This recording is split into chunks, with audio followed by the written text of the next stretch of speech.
Recording in progress.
Ready? All right. Well, good evening, everyone. Thank you for joining us for another City of Auburn Let's Talk. Tonight, we are going to talk about all things park related and recreation, the amazing work that is being done, the beautiful parks, and the incredible programs that we have in our city. I think some of you might be surprised to hear how many great things are going on and how many people enjoy our parks and programs. So tonight with us, we have Julie Kruger, our Arts and Events Manager. Hi, Julie. Hello. We have Kevin Witte, our Recreation Manager. Kevin. Good evening. We have Jamie Kelly, our Parks Planning and Development Manager. Hi, Jamie. Hey, everybody. Hi, Mayor. And we have Radine Lozier, our Senior Center Manager.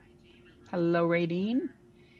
And do we also, yes, we do. We have Jennifer Hurley with us, our Resource Navigation Program Manager. Hi. Hi.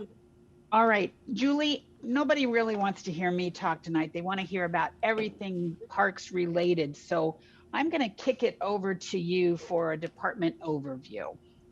Super. Thank you so much, Mayor, for letting us share all things about parks, arts, and recreation. There's 8 divisions throughout the Parks, Arts, and Recreation Department. So recreation, arts and events, the senior center, parks, park planning, the museum and farm, the golf course, and the cemetery. So we're not going to touch on all of those for the community tonight, but we are going to give you some highlights out of several of the departments. And we've got a fun public poll that's been up and going. And so I don't know if Dana's got any results, if anybody's taken that poll yet, but we can revisit it at the end as well if people want to take it throughout. But we will, Dana, do you have anything? We do have some results coming in at the moment. Some folks have logged on. Okay. So I'll let you, maybe, do you want to share first or do you want me to start sharing my screen? Oh, look at that.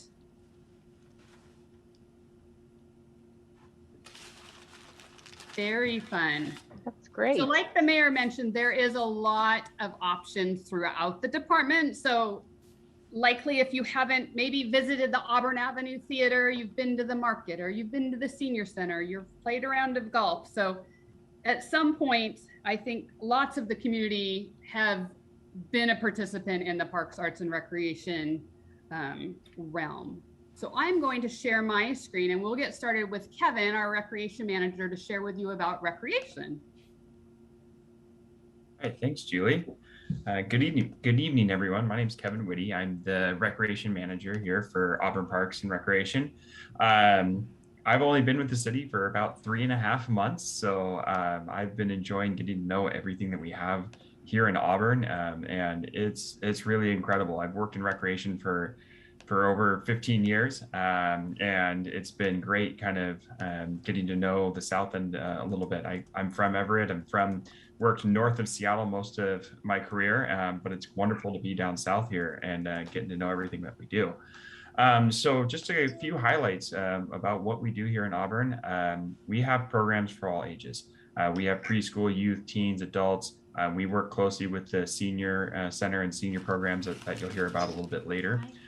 We do athletics, we do fitness, we do summer camps, enrichment, art, and as well as we have a very robust specialized recreation program for those with physical and mental disabilities as well. So we really try to do our best to serve the and as well as Dana, can you go ahead and mute yourself? There we go.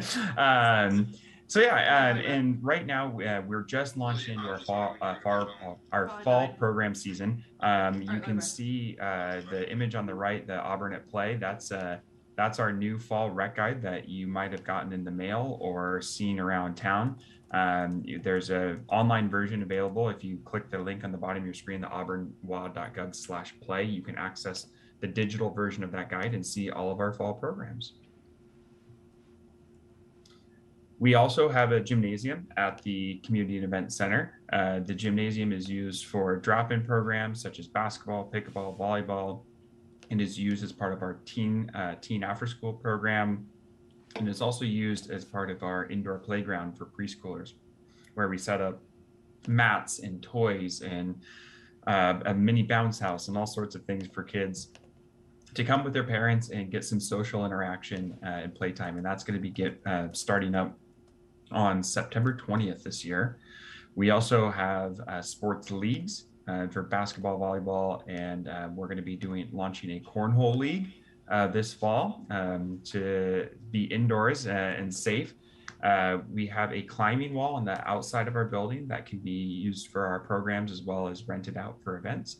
And then we use our gym for different events such as birthday party packages, parents' night out, gym rentals. So anything athletic or where you need a big open space, we have the gym available. Our fitness program is one of the largest things we offer at the Community Event Center. You can buy a membership which gives you access to our fitness center as well as access to all our fitness classes. We have classes for strength, for cardio, combination of the two, yoga, a variety of classes, more than I can remember off the top of my head. But if you visit the link again, auburnwa.gov/fitness, it'll list all of our fitness programs. It has them listed in our rec guide that I mentioned earlier. And that membership will really get you access to a variety of programs and events to help you meet your fitness goals. We also are in charge of all of our facility rentals within the city. So we have our Community Event Center, which has the banquet rooms that can be used for all sorts of large and small gatherings, such as weddings, birthday parties, anniversaries, quinceañeras, memorial services, anniversary, high school reunions, you name it. It's a great gathering and event space with AV options as well as tables and chairs and those types of things included.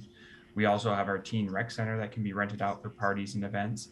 We have the gymnasium that I mentioned earlier. And then we have several other rental spaces, including the Senior Center, the William C. Warren Building at Veterans Memorial Park, several covered picnic shelters at a variety of parks throughout the city. We have the Game Farm Wilderness Campground, as well as several different ball fields for soccer, football, lacrosse, baseball, softball, and other sporting activities. Within the Teen Center at the Community and Event Center, we have the Auburn Makerspace. The Makerspace is equipped with several different very unique and awesome types of machinery that you can create beautiful works of art on. We have a laser etcher, we have a 3D printer, we have a vinyl press, and a jewelry kiln. All of those can be used during classes, or as well as if you can get certified on those machines and come and do drop-ins times where you can just create works of art. We have several make and take classes where we will teach you how to use some of those machineries and create awesome works of art that you can have in your household.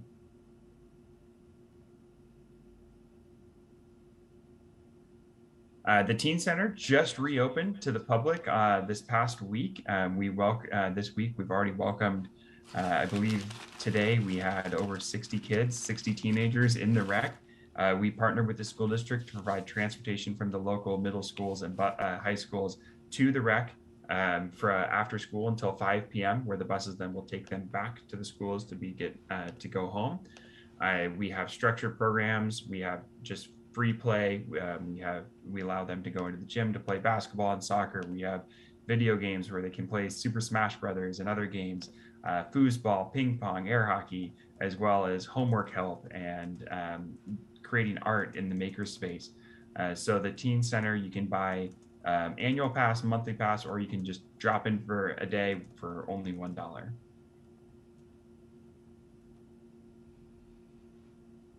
The rec programs also provide some outdoor adventure programming. This past year, we've been a little limited in what we can do in terms of travel and trips. So we're working to try to bring some outdoor adventure to the city here in Auburn. We received several different grants to expand the bike programming and the rec rider program that we had started here in Auburn. We've received almost $150,000 for bike and programming grants in the past year and a half. We've used those dollars to purchase bikes, to purchase the trailer that you see in the bottom left of your screen, where we can bring bikes out to programs or take them out to different areas of Washington to ride mountain bike trails. We've worked with the bicycle unit at Auburn PD to help kids learn how to ride. And we brought the bikes out to the Summer Fun Seeker program that we received a grant to create, which helped kids attend a park program outdoor this past summer where they got to learn, do STEM projects, learn how to ride bikes, and got some free childcare within the city thanks to that SEEK grant. We're going to be expanding the bicycle program this coming fall and winter and into next spring with the creation of the Cedar Lanes pump track and bike park. And so on that note, I think it's a good time to go ahead and turn it over to Jamie Kelly, who is our park planning manager. Thanks, Kevin. Yeah, like the mayor and Kevin said, I'm Jamie. I'm the planning development manager for the Parks Department. I work on everything, capital projects for the Parks Department, and then all other duties as assigned. I'll be talking about a couple of the projects that we have in the hopper where we're in design, and then also going over our park inventory for the entire park system. So Cedar Lanes Bike Park, like Kevin said, super excited about this project. Coming spring, summer 2022. Project cost is $266,000. We're working with Evergreen Mountain Bike Alliance, they're a nonprofit group that has worked on a bunch of these projects around the state. So they're kind of the local experts. And if nobody knows what a pump track is, this one in particular is a 10,000 square foot continuous circuit of rollers, berms, and jumps that loops back on itself, allowing the person to ride continuously. So think of a track where you don't pedal at all. You just drop into the track and then you go over the bumps and the jumps, and it creates momentum. And so you just go round and round in circles. It's got different elements. These things are popping up all over the state. There's several in Eastern Washington. There's some dirt tracks here there's several in Eastern Washington, and some dirt tracks here in Western Washington. I think this one is the first asphalt track in Western Washington. It's not a skate park. It's multi-use. So you can drop in with a bike or a scooter or a skateboard or skates. It's kind of controlled mayhem to some extent. You have to go, in one direction, but we don't have any supervision. So people will have to police themselves. Super pumped about that. And then another part of the project is a bike skills course. It's at Cedar Lanes. Is a 10-acre park. The pump track will go out in the open area, kind of close to the playground, if anybody's familiar with Cedar Lanes. And then we're going to build some skills course obstacles and different things to improve upon skills for kids and adults alike. So it's a forested area. We'll avoid impacts to trees and the understory as much as we can. And then there's also a walking trail through the same area, which we'll design the park so that the bikers and the walkers can coexist. The source of funds for the project, King County Youth and Amateur Sports Grant, similar to the King County grants that Kevin was talking about. King County is really good to Auburn. Here in South King County, we've done projects all over our system with the Youth and Amateur Sports Grant Program. So then the other piece of it is park impact fees, which are used for capacity projects to make sure that we're meeting the level of service for the citizens of Auburn. Jamie, did you say that you were super pumped about the pump track? Did I hear you say I actually that? caught that, but I didn't say that. You didn't think anybody else did, huh? So 104th. Yeah, it's like I said, they're kind of all the rage right now. They're popping up everywhere, and we're lucky to be working with Evergreen Mountain Bike Alliance, who's super busy building these tracks all over the state. So really lucky to be a part of that. So the 104th Ave Park project along the Green River is another project that we have going right now. Currently under 90% design for the project. The original plan was to have it built this year, but COVID kind of put a wrinkle in things and kind of slowed the process down. So I've been working with the consultant team to work our way through design on this one, and keep on keeping on and make sure that we put the grant funds to good use. I don't know if you're familiar with this site or not. It's out along 104th, kind of on your way to the golf course, and on any given hot summer day, there's cars parked along there, and it's not a super wide shoulder. So part of the intent of the project was to get those cars off the road and to lessen the burden on Isaac Evans Park, which is a kind of an overused park. I'm sure people have been there during the summertime and seen all the cars parked up and down the road. It's great to see people out using the parks, but another one of those capacity projects that's really needed, and to take advantage of the Green River that flows through Auburn. There's a white sandy beach along there that we're improving access to, which is the grant program that where we were awarded the grant is actually water access. And so that was kind of important piece, was to provide that access to that existing beach along there. So we get a ton of use already, and it's undeveloped in the summertime. And then you also see fishermen out there in the fall when the salmon are running, which right now the pinks are in and silvers are coming. So we're seeing people all up and down the river for that. Another big part of the project is to do our part for Salmon Recovery. So we're doing plantings and invasive species removal, keeping the improvements as far away from the river as we can, avoiding impacts to trees because as many of you know that um, temperature is a big issue. Water temperature in the Green River is a big issue for salmon. And the whole ordeal with the orcas and salmon improvements and just basically doing our part is with this project to be as environmentally friendly as we can. We've got just about every environmental regulation that you can think of on this particular property. We've got critical areas, shorelines, floodplains, and SEPA. Luckily, it's all city approval, so we don't have to go out to the state and federal agencies to get approvals.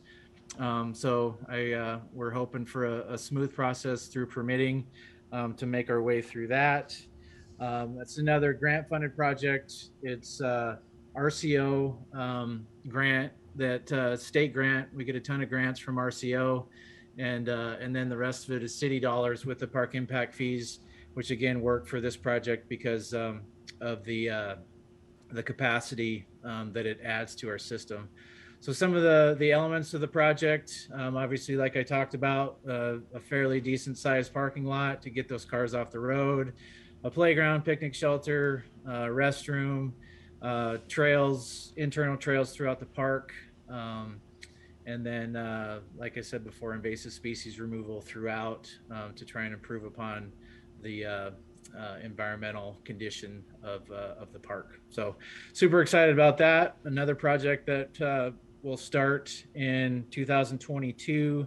We plan to go out to bid on that in the spring and be wrapped up before the rain hits in October, November. So next slide. And then our park inventory. So parks by the numbers, these numbers kind of speak for themselves. The 390 acres of open space area, it's kind of spread throughout town. The Auburn Environmental Park is a big piece of that. Mary Olsen Farm's got a big chunk of open space area up above Game Farm. So really kind of spread out throughout the city. 291 acres of developed parks, 255 acres of special use areas, places like, our plazas. We have Fenster Nature Park listed as a special use area. It's got access to the Green River and some of the King County properties upstream there. Garden plots, 33 developed parks, something for everybody. We've got sports facilities at Game Farm to, Brannon, to, passive use areas where we've got linear trails. We've got 22 miles of linear trails, 30 playgrounds. We've got 2 new playgrounds that we're working on, one at Fulmer and one at the Forest Villa Tot Lot. Fulmer's down in the valley, and then Forest Villa's up behind the casino. Both kind of underserved communities, so super deserving of new playgrounds. 18 ball fields, basketball courts, pickleball courts. Pickleball is huge right now. We've got indoor pickleball at the gym during the wintertime, and then we've got we added 4 new courts at Game Farm, and then we ended up having to line some tennis courts at Game Farm as well to kind of help with the capacity of that. So got some turf wars between the pickleballers and the tennis players, but it's all in good fun. The bocce courts at Les Gove, some of the best bocce courts in the state. Sons of Italy volunteers help out with that. 3 soccer fields, that's kind of a little bit misleading. We've got 2 really brand new, resurfaced at Game Farm soccer fields that we use for football and lacrosse. And then we've got mod soccer fields all over the place. We've got Brandon Park and Game Farm and the YMCA property. So when I say mod soccer fields, it's where they make a bunch of fields out of a larger field for kids to play on, which we've got a ton of soccer teams in our system. What else? Skate parks, the mod synthetic soccer fields. Those are super cool. They're compan. That's who makes them. There's kind of arena style. We've got one at Brannon and one up at Lee Hill. Super popular. An off-leash dog park. Always looking for opportunities to add more dog parks because we've always got questions that are being asked about when are we going to add dog parks, and we know that we need to add them, so we're working on that. Disc golf course, from what I've told, I've been out there and played one time. Julie and I and Kevin actually were able to go out with the Gurus and the outfit that owns Mandos, and they kind of run the golf course, and they do a great job. That's out at Game Farm Wilderness. It's a forested area along the White River, super popular, tons of rounds played there every year. So I guess the only thing not listed is a couple of future projects. West Hill, the newest annexed area. It's been a little while since it was annexed now, but we've got plans for a park up there. And then looking for grants and funding opportunities for Jacobson Tree Farm. That's a 30-acre piece up on Lee Hill, which is will be a regional sized park with some sports facilities and all kinds of passive use recreational opportunities. So I think that's about all that I've got. I'll hand it off to Julie, our arts and events manager, and she'll talk about all things arts and events. I will add to the end of Jamie's park spiel that we do have adopt a park opportunities, volunteer opportunities to adopt a park, similar to the adopt a street opportunities. So if there's anybody out there who is passionate about parks and wants to adopt a park, we would love to hear from you. And then we do a one time a year kind of clean sweep event that gives a lot of love to our different park areas and to other areas around the city through volunteer efforts. And in past years, we've get upwards of 600 people that want to come out and help contribute to those efforts to help clean up around town. So if you've got a volunteer idea in your mind to help with one of the parks, we would love to hear from you. But on that note, I will transition more to the arts and events side of things. So Auburn is so fortunate to have so much art around town. We have a robust public art program for many years now that features about 35 different public art pieces, and it's supported through a 1% for art ordinance on new construction, and then some funding in the capital improvement budget. We have a really cool downtown sculpture gallery, and if you've been around downtown this week, you will notice those sculptures are being taken down and new ones are being put up, and so that's happens in September of every year. Those pieces are on loan for a 1-year period. And so we get to enjoy different art on a yearly basis, which is really fun. And then the community has an opportunity to vote on their favorite new art piece in the downtown. And we then give a stipend to the artist as kind of a People's Choice Award. And then typically we purchase a piece of art from that collection every year to add to our public art collection. This past, I guess a couple months ago, the Arts Commission voted to purchase the piece that says Truth, which is right, I think boxes with some beautiful public art. So we worked with artists, did a call to artists, and then with some funding from their department, helped wrap these utility boxes. Just recently, probably a couple months ago, we selected a whole new slate of utility box artwork that will be coming forward likely next year, but we have secured those art pieces for future utility box wraps. So we're really excited about that opportunity and working with those artists to give them an opportunity to showcase their art. We have 3 different rotating art galleries in our inventory. So there's a rotating gallery at City Hall, there's one at the Auburn Community Event Center, and there's one at the Senior Activity Center. And those galleries typically rotate every 6 weeks. Over the last couple of years, we've been excited to add several murals to our town. And so the top mural there that you see is called Pillow Fight. It's under the F Street Bridge. Really cool. It's got a complementary piece on the other side. So it looks like those 2 images are dueling it out with pillows in that really fun mural. And then the bottom one is a new mural that was completed last year on the side of the Auburn Avenue Theater. It's within the Auburn Arts Alley, which I'll talk about in just a little bit. And then we have a beautiful kind of outdoor window front gallery art space adjacent to the sidewalk along the one main building. I will tell you it's next to Gosenko Chocolates. That's my point of reference for that piece or that art window, but that changes out on a 3-month basis. So that's art around town.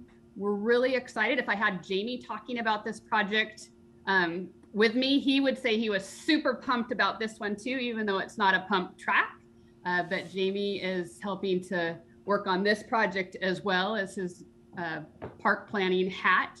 But the Arts and Culture Center is transitioning the historic post office that was built in 1937 into an Arts and Culture Center. And so King County actually bought that building in 1964 and transitioned it into a public health building. They got out of that spot as a public health spot. It was vacant since 2009. And the city purchased it in 2016 with the intent of turning it into an arts and culture center. So for the last several years, we've been gathering a whole bunch of funding to help refurbish that building. We've secured over $900,000 in grant funding and additional funding, like Jamie talked about, through some park impact fees. The window restoration was completed in 2018. The interior first floor was demolished in 2019, and we went in and did some hazardous abatement last year. And we are super excited, or super pumped, as Jamie would say, to start interior renovations beginning this fall. So the contract was just out to bid, and we're looking to award that contract in the next few weeks. So we're very excited to start on that project.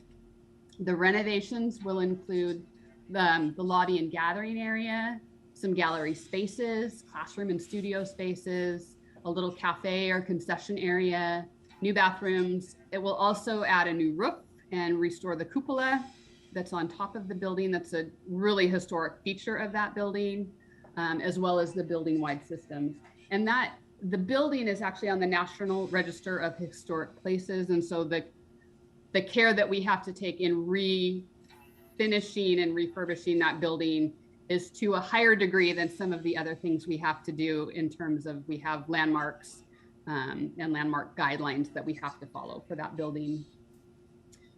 Future programming, public programming, lots of art organizational partnerships, exhibitions, a visiting artist studio. We'll have a small gift shop in there so people can come in and find really unique and cool pieces to gift, some food and beverage opportunities.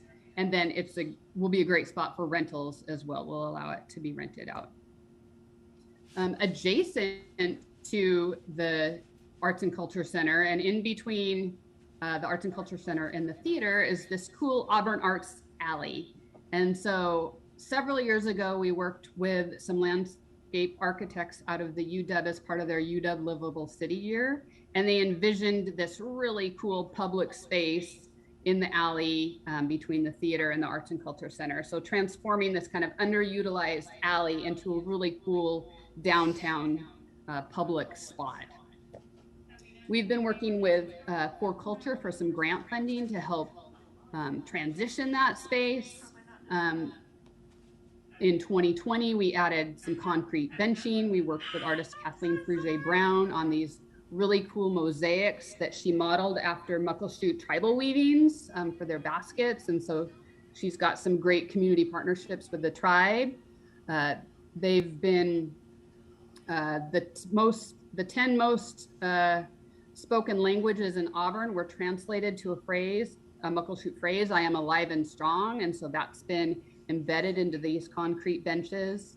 And we're really excited to continue the alleyway. It will coincide with the opening of the Arts and Culture Center. So right now, when the Arts and Culture Center renovations get underway, they'll use that alley area as staging. So we're waiting to finish the alley until the Arts and Culture Center is closer to completion.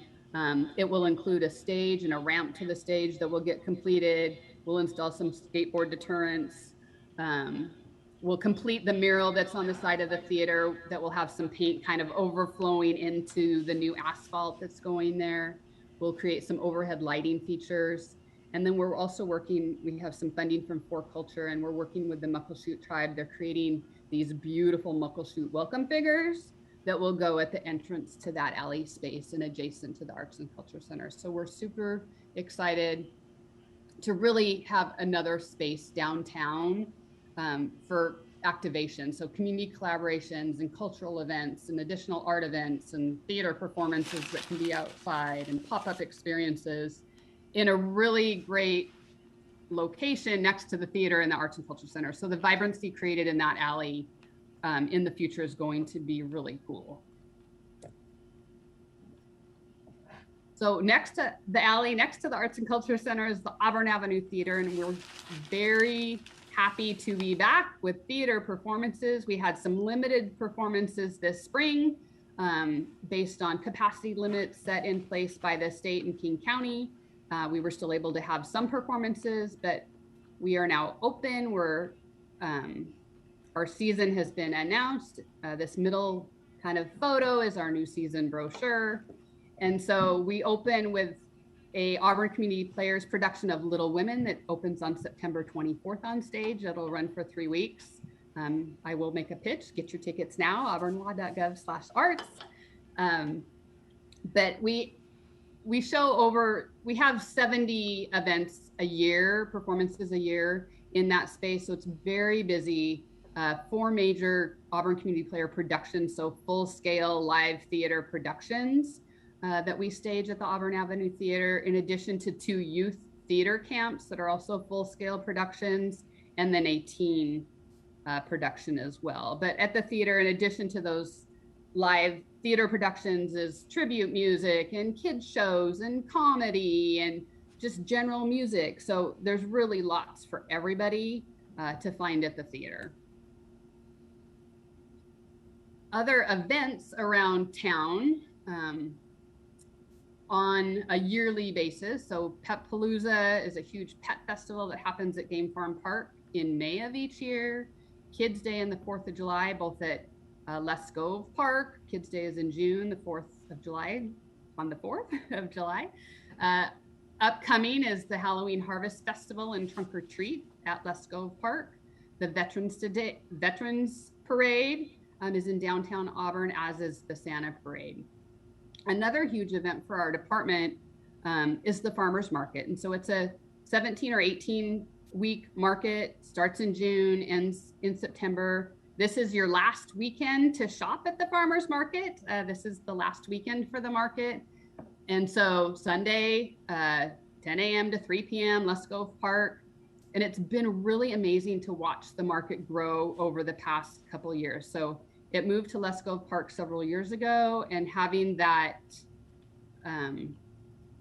location and access to Auburn Way, with people just seeing it as they drive by on a Sunday and remembering, oh, that's right, the market's going on, really has increased the traffic to the market in terms of customers coming. And so the farmers are doing fantastic. The customers love being there. And we were able to host the market last year during COVID, even with restrictions in place. We made modifications to the market that allowed us to still operate. And it's amazing how many people came out and still supported those vendors, and how much it's continued to grow over the last really year and a half, and how much EBT and food access that we've been getting at the market has just grown exponentially. So the market's a great event in our system. We do a lot of free smaller scale summer events. So this summer we offered peanut butter and jam at Lescove Park on a Wednesday. We had sound bites, outdoor concerts on Thursdays. 3 weeks in the summer, we had Friday night movies, one at Lee Hill, one at Sunset Park, and one at Lescove Park. And then over kind of the spring and summer, as we were still adapting, we weren't able to host our large scale events like a Kids Day or the 4th of July, just in terms of the amount of planning time it takes to gear up for those large scale events. So we adapted to some smaller scale, still fun. We did a Peter Cotton Trail where people could get out and about over 14 parks and find little bunnies and turn in a scorecard for prizes. And then we did the same thing in the summer called the Squirrely Summer Scavenger Hunt. And the amount we had probably over the course of those two events, probably over 2,500 people participate in those two events combined and turn in scorecards. And the comments from our citizens of just, thank you so much for the opportunity to get outside. Thank you so much for showing us parks we had never been to, was really fantastic to see. The feedback for those two events was something we don't typically see on a, big scale special event, because we know people are happy. We see them, they're happy. But when people turned in a scorecard, they were really excited to be out and about in a safe manner. Upcoming, it would not be in my realm to not promote what's coming up for you all. So I will use this opportunity to plug some upcoming events: the Halloween Harvest Festival and Let's Go Park Trunk or Treat event on Saturday, October 30th from 1 to 5. In November, our popular Veterans Parade. We are so excited. We will be able to host this on November 6th at 11 a.m. on Main Street in downtown. And then Saturday, December 4th, mark your calendar for the Santa Parade and tree lighting event at 4:30. All those can also be found at auburnwad.gov/events for you. And then we're really fortunate to have the White River Valley Museum in our system under the Parks Department, and then the historic Mary Olsen Farm, which is a beautiful site adjacent to the golf course. The White River Valley Museum is a community educational institute that teaches about the history and heritage of the White River Valley. It's got exhibits, extensive research, artifacts. They've got a fun gift shop. They do special events, lectures, and classes. Right now, they're featuring a really cool exhibit called The Closets of Curiosity. It's on now through the end of the year, and it's free for anybody to go visit. So admission is free to the museum for the whole family through the end of the year. They're open Wednesday through Sunday from 12 to 4, and they're on the Lesko campus, kind of right behind the senior center or right behind the library, depending on which way you enter that park campus. In addition, the museum takes care of the Mary Olsen Farm, which is a 67-acre historic site that dates back to the 1880s. And there's some really cool events that happen at that farm site as well. They do a yearly artist in residence. They have special events at the farm. So in the past, they've had hops and crops events. They have open summer hours. And a couple of weeks ago, they had a cool light festival, the Luzio Light Festival, very well attended and super unique. So hoping maybe they can do something like that again next year.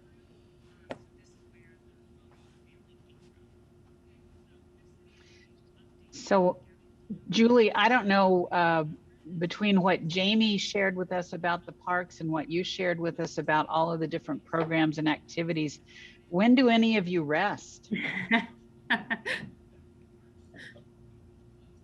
Not often. Not often, sure. No, you do such a great job. I think some people, because you make it look so easy, especially at some of the festivals and the other events, you make it look so easy that people don't really realize how many people it takes to make it look that easy. And that's one of the things that I've always been so proud of in Auburn is how much our Parks and Recreation team care about the residents of Auburn and any of the visitors that come to utilize our facilities and enjoy our events. It's always looking out to make sure that it's the best experience possible for anyone who is at any of those sites. And I just want to say my own personal thank you as well as on a professional level of just how much you all care, and it shows. And I really appreciate that. And I know Ray Dean is getting ready to talk about the Senior Activity Center, and man, the people at the Senior Center, they make me tired sometimes too. They have got so much energy. Ray Dean, I don't know how you manage there, but if you wanna share about that great space and the great people. I will. Thank you, Mayor. Well, Kevin said he's been with Auburn for 6 weeks. I've been with Auburn for 35 years. And when I say that, Mayor, that does make me tired. And I also think any of you that have elementary school kids, or if you went to the same school and they say, oh my goodness, I taught your mom or something like that. I do have the experience now where people will come and I'll say, oh, I used to visit with your mom when she came in, and now the older adult child is there. So I think the most I've gone is 3 generations of seniors that I have known come to the center over the years. So it is a great place. We are so fortunate to have this in Auburn. Senior centers and senior center staff participate with the Washington State Association of Senior Centers. And of course, I'm going to be biased, but I will tell you that we know lots of centers and lots of center staff throughout the state of Washington, and we are known for the great stuff that we do. We are known by other staff who call us and say, tell us about what you're doing and how you did that. And that just makes me really proud of our staff and the work that they do. So we are also located in the Lesko campus. The cover here is the front of our building, but it also is the cover of our new Senior Activity Center guide that just came out for September and October. If you see there, it's age 50 plus. And some people say, oh, a senior can't be 50. It's the best kept secret in the world. Don't say you don't want to be it. It's awesome. There's great things to gain once you get that status. So we serve age 50 to plus, and I would say that we serve age 50 to 100. So there's something for everyone. We have a lot of health and wellness programs, and I want to let everybody know that tomorrow between 9:30 and 11:30 in the gymnasium at Lesko Park is our annual wellness fair. We have 39 vendors tomorrow that will be there that will be sharing different wellness, housing, health, insurance, things like that. We also will have flu shots. So anybody wanting to get a flu shot tomorrow, they can get that there at the gymnasium. We also have fitness classes. They are held over at the community center, but there are some that are geared specifically towards seniors. Another thing that I want people to be aware of is that a monthly membership for the fitness center, if you're age 50 or over, it's $15 a month. So it is a great deal. And an even better bargain is if your Medicare supplement covers Optum, Silver and Fit, or Silver Sneakers, your insurance pays your monthly membership. So there's lots of people that their supplement covers that and they get free membership. So that's some of the health and wellness things. We offer dental cleaning at the senior center. A hygienist comes in. We have massage, we have foot care, those types of things. Nutrition services and programs through the Older Americans Month, Older Americans Act monies. We are funded to have lunch Monday through Friday, very similar to the school lunches. It's at the senior center Monday through Friday. And right now, due to COVID, it's takeout. So right now people can come and pick up a box lunch to take home. We are hoping to get back to where we eat on site, because then people serve you. It's more like a meal that you would have in a restaurant or something like that. And that for people age 60 and over is a $4.50 donation. We have Meals on Wheels for people that are homebound. So people can register and then they can have frozen meals delivered once a week to them. We also have a food pantry. It's the first Thursday and Friday every month. So we purchase items in bulk, and then we have volunteers that break that down into individual sizes and then pass that savings on to the shoppers. One great thing is spices. Many people buy spices, know that they're very expensive, but when you buy really large restaurant-sized things of spices, they aren't expensive. And we have volunteers that sit there and put them in baggies to make them small, and it's much better price. As people get older, their taste buds don't work quite as well, so spicing things up makes it much more enjoyable to eat. And then the second Monday of every month, we have a social dinner. So last night, on Monday night was our social dinner. We had a big spaghetti feed. September is our grand reopening. So we're reopening after being closed for several months, and glad to be reopening and offering some activities while still keeping it safe. So that's happening. We also have recreation programs. We have hiking, we have walking, biking, kayaking, snowshoeing. We have pool tables, and we have pool players that go to other centers and they play like in a league. We go to Port Angeles, Renton, Bremerton, and then they come to our sites also. We have lots of trips and tours, day trips. We have overnight trips. We have extended travel trips. Pickleball, as Jamie said, is very, very popular right now. Lots of players. And then the pickleball groups also do a couple tournaments each year. They have one tournament called the Cookie Tournament, where each player brings a dozen cookies and then they do kind of like a cookie exchange with it. So that's a fun event that they have. And then we have table tennis twice a week. And then we also have golf, a golf league down at the Auburn golf course. Okay. We also have lots of educational classes. We've got art classes, driver safety, computer classes, book club, lecture series. We've also been doing some TED Talks where people come together and they do a TED Talk. We pick certain ones to go over and then they discuss it as a group. Those have been very popular. We have card games, coffee bar, movies. So there's anything from just visiting and socializing to actually getting out there and going snowshoeing. So there's lots of activities for whatever type of event, whatever type of skill level or fitness level you have.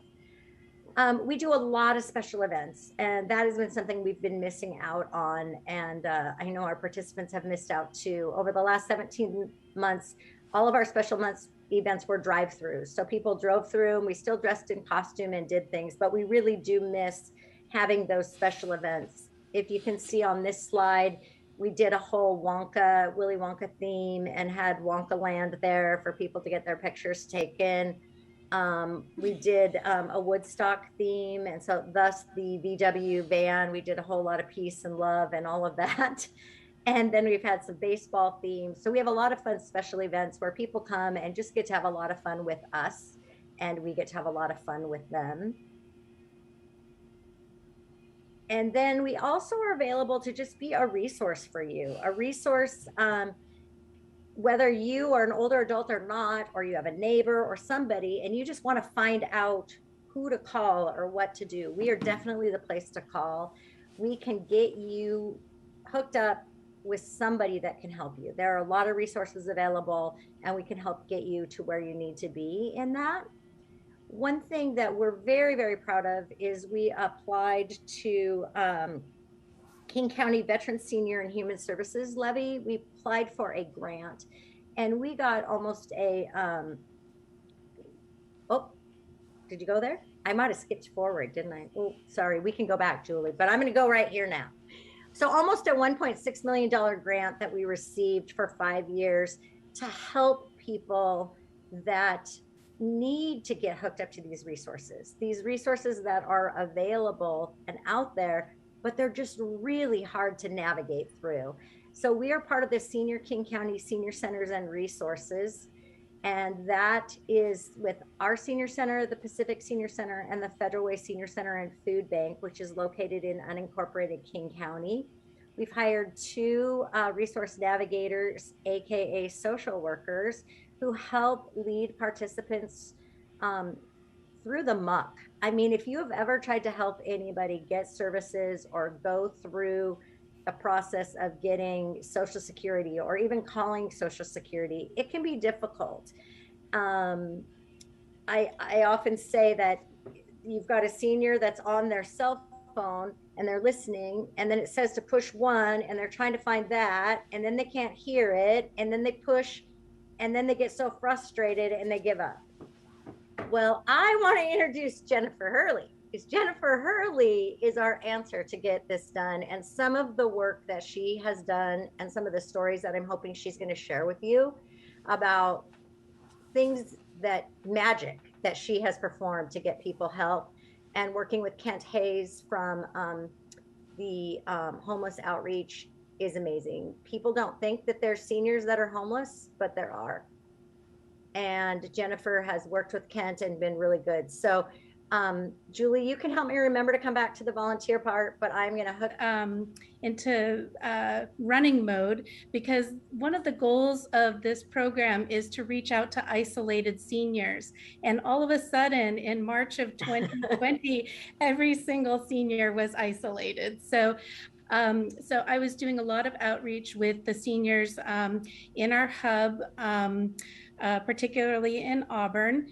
Also delivering toilet paper, working with some of the skilled nursing facilities that had extra supplies that they donated to the senior center to get out to residents, that because you couldn't find toilet paper at the store at the time. So, but also really building those connections with the seniors in the community. Our service is for anybody over age, any seniors over age 55. So even though you can be a senior at 50, this program is funded through King County, and 55 is our age requirement. Although we serve veterans and families of veterans of all ages. So we do a lot of collaboration with the King County Veterans Program, and we have a social worker who is assigned to South King County, who we do a lot of collaboration with, and he comes to the senior center to meet with seniors. I've driven clients to the King County Veterans Program to help people get connected with some of the services that they're eligible for. So this has a list on the screen of some of, this is just a small glimpse of the things that we help with.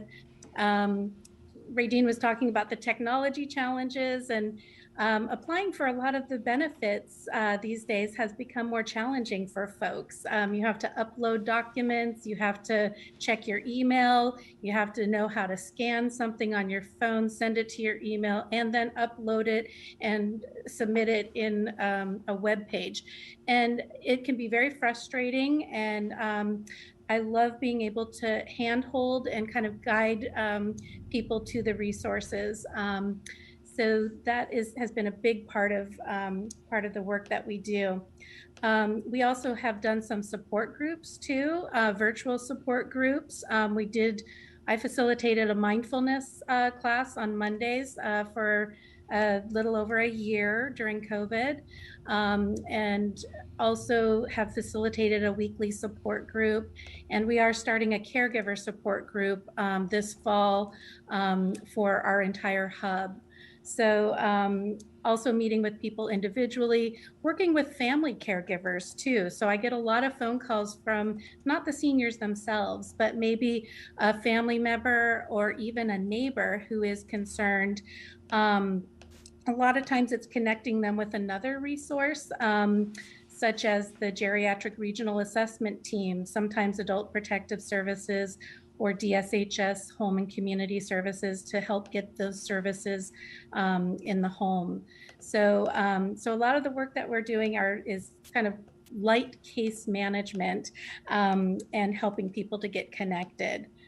I think that is all that I had here. So Jennifer, can you share a little bit about some success stories about stimulus checks or the child tax credit, or just some of those things that some successes that you've helped people with?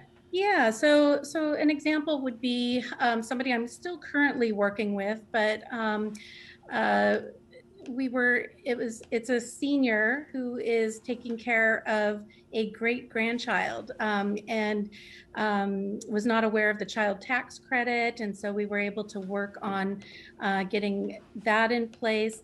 Initially, she did not come for that reason. She came because she hadn't received her stimulus check. And so I get a lot of calls from seniors because sometimes they have to file a simple tax return if they didn't get their stimulus check. So we applied for the child tax credit. We facilitated finding out what happened to her refund check. She was supposed to get a tax refund, and it involved a home visit or a site visit. I met her at her tax advisor and was her advocate, sat with her through the whole process so that she will be able to get her taxes.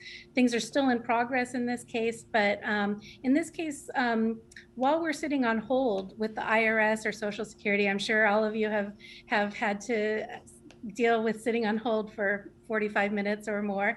We're multitasking, you know, so I'm also checking in about other resources like rent assistance. And we also found out that her child may be eligible, her grandchild may be eligible for the early childhood education program.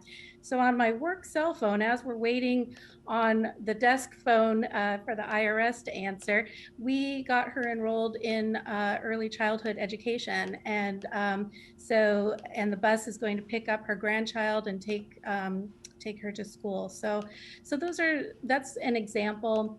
Another example might be collaborating with the fire department too. So I've done a couple of home visits with the social workers from the community medical team with Valley Regional Fire Authority and South King Fire, where we have mutual clients sometimes, and we will work together and collaborate. And some of the difficult cases, we have gone out together, you know, to do assessments and figure out how we can support the person in getting help.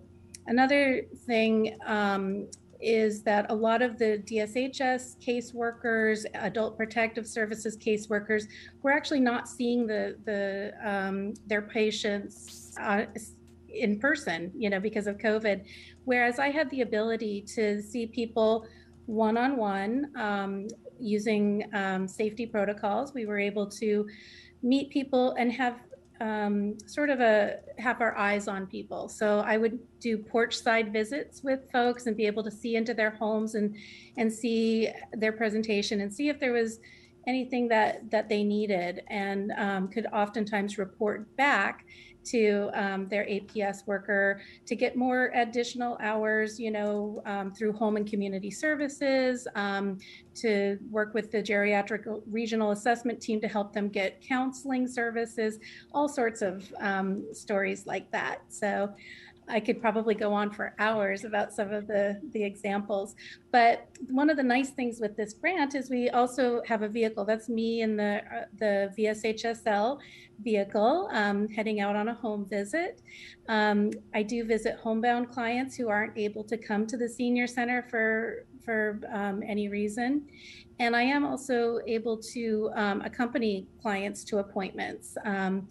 Our other resource navigator was able to attend a dementia consultation with a primary care provider. So she was able to go to the senior housing, pick up the senior, and take her to a dementia specialist to come up with a treatment plan. And since there sometimes isn't a family member available, you know, we're being that second set of eyes and ears to help our participants.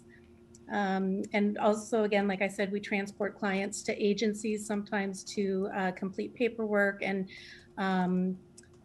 quick front door visits to get signatures or scan documents in order to access resources. So I've worked very closely with the housing repair program here at the City of Auburn, the senior utility discount program, as well, in making sure that if somebody doesn't have their proof of income, a Social Security award letter, I'm able to help them access that and get them the services that they need.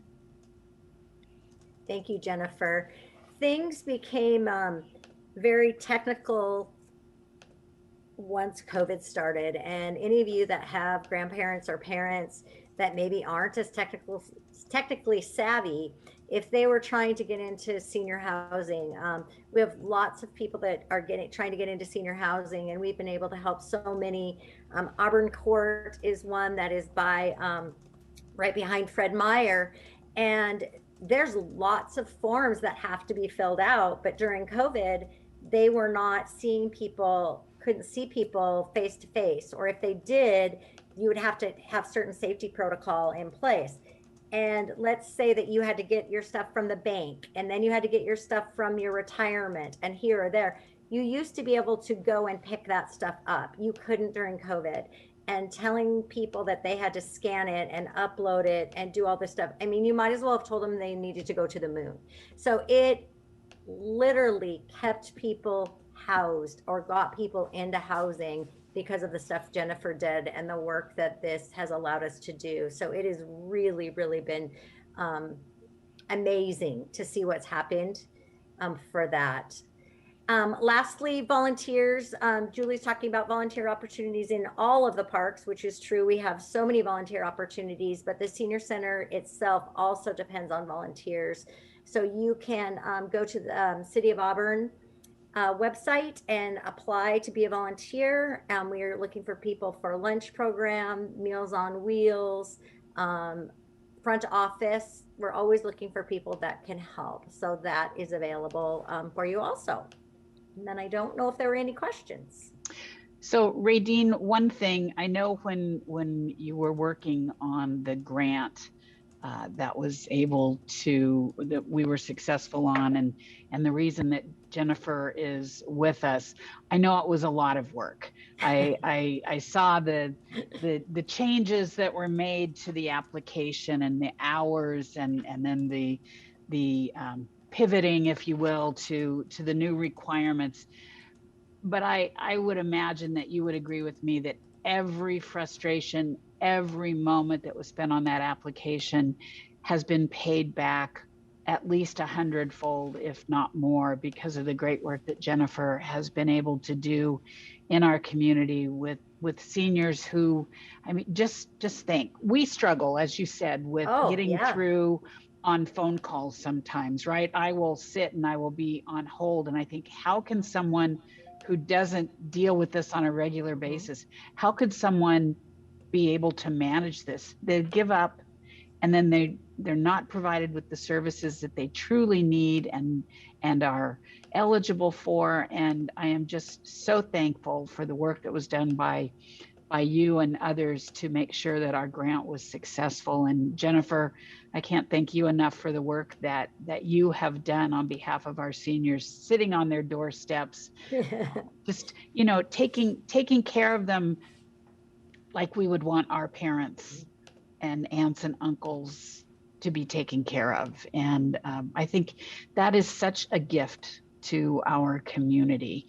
And every one of you provide great gifts to our community, because I really do think a Parks and Recreation program defines the quality of life. I mean, the schools, absolutely, but having a great Parks and Recreation program gives quality of life to people in times when you might not be able to afford to go on a vacation or go to a ball game in Seattle. You have these amazing parks that you can go to and events that are free or low cost. We are rich when you think about the benefits and the blessings that we have because of where we are. We do have one question, and then I'm going to tell the people on Zoom, because the chat function didn't come through tonight on Zoom. So if you are on and you have a question, please raise your hand. We will unmute you and ask you to ask us your question.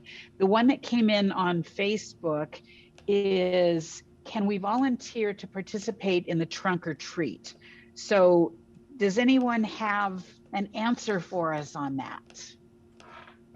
Yeah, I can take that one, Mayor. Yes, you. Absolutely. We need lots of volunteers for that event. We have typically thousands of people that come through, and there's a lot of coordination that needs to happen. So if you get in touch with the community center, you can call the main line, you can come in, or email the play@auburnwa.gov and just express your interest in volunteering at that event. We'll get you set up. So yeah, we would love to have you. Great. Thank you, Kevin. I always love it when people want to be involved, Yeah. That means we're doing something right. Absolutely. And I know there's a lot that's being done right. Let's see, does anyone have their hand raised in the participants, in the attendees? I'm not seeing any, but nope, Danica is confirming what I'm not seeing, and that's no hands raised right now. And I don't think there's anything more on Facebook right now.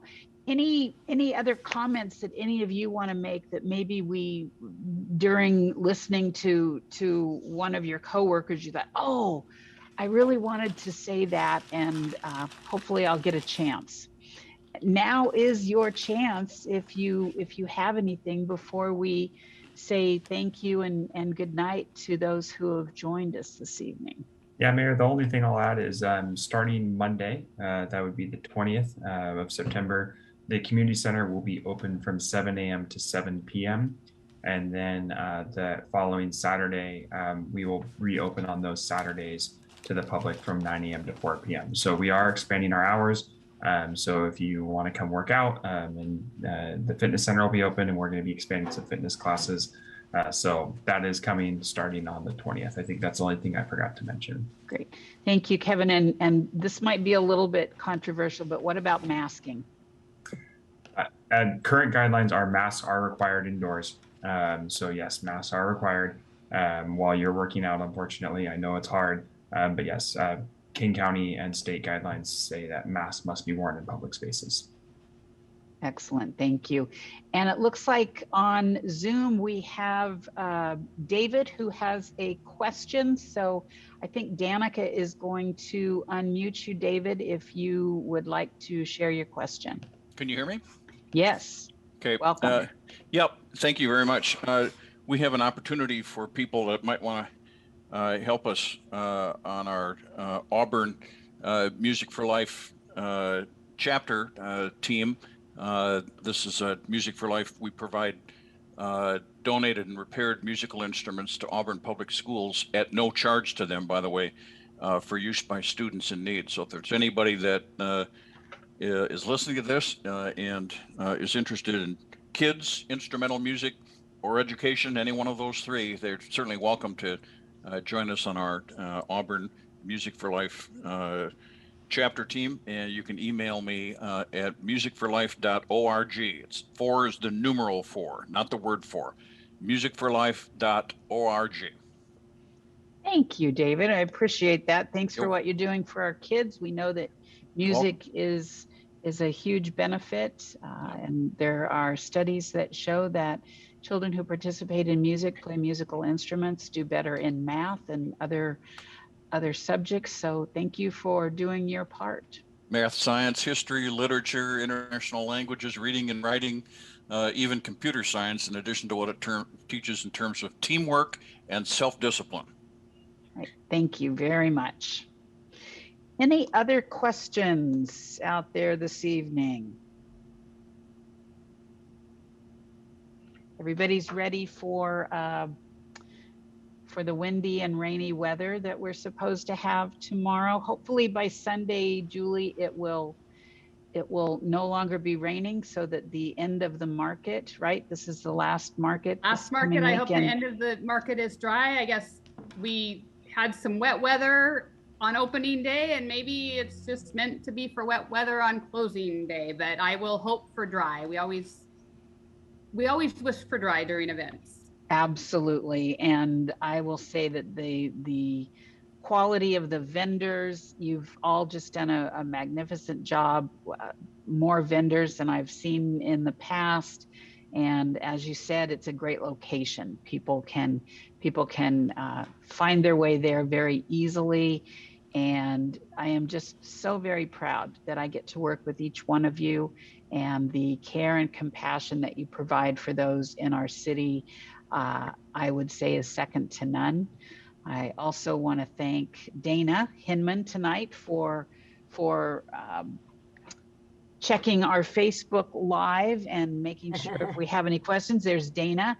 And then Danica Olsen is our IT person extraordinaire. She's the one that's making sure that you're all seeing this She does not like attention, but sorry, Danica, you do such a fabulous job. I just want to make sure that you are recognized. And I think that's it for our team tonight, is it not? So thank you all very much. If you are still on, please, please, please take full advantage of our Parks and Recreation programs that we have available to you. We do this for you and we want you to enjoy. And if you have any suggestions on what we may be missing, please don't hesitate to reach out because we are always interested in hearing what you need and want. Thank you all so much for joining us for another Town Hall Let's Talk Auburn. We will see you soon with another interesting topic. And in the meantime, if you have any questions or comments, please let us know. Thank you so much and have a